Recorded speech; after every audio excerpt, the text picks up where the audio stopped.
Higit 1,000 OFWs ang nakalipad na pagitang silangan ang napilitang bumalik ng Pilipinas dahil nga sa lumalalang tensyon sa Iran. Karamihan po sa kanila na natili muna sa OFW Lounge sa NAIA.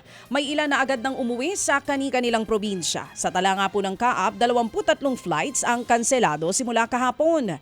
Tiniyak naman ng Pangulong Bongbong Marcos Jr. na nakaalerto ang lahat ng embahada ng Pilipinas sa mga apektadong bansa. Binisita rin ni OWA Administrator P. Kauna ng OFW na kanselado ang biyahe. Libre silang nakapagpahinga at nakakain sa OFW Lounge habang inaayos ang kanilang transportasyon pabalik ng probinsya. Bukas din po ang hotline 13448 ng OWA para sa mga katanungan sa sitwasyon ng OFWs at maging sa kanilang pagbabalik bansa. Ulitin lang po natin ang OWA Help Desk para po sa mga kapatid nating OFW na may mga katanungan.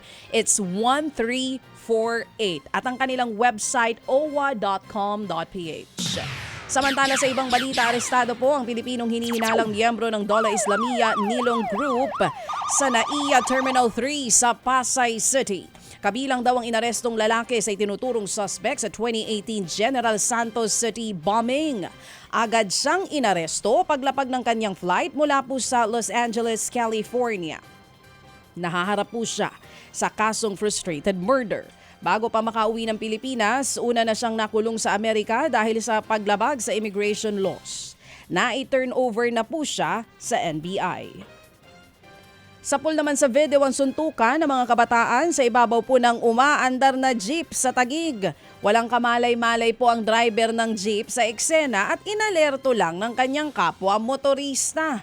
Bukod sa mga nasa bubong, may mga nakasabit din at humahabol sa jeep.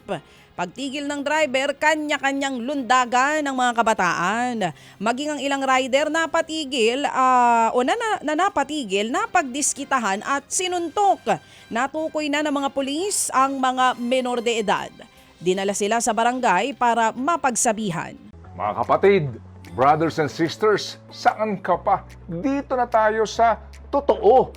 Dito na tayo sa True FM. Mga kapatid, mag-subscribe and follow po kayo sa social media accounts ng True Network PH. Yan po kami, hanapin nyo lang True Network PH, Facebook, Instagram, YouTube, TikTok, and podcast.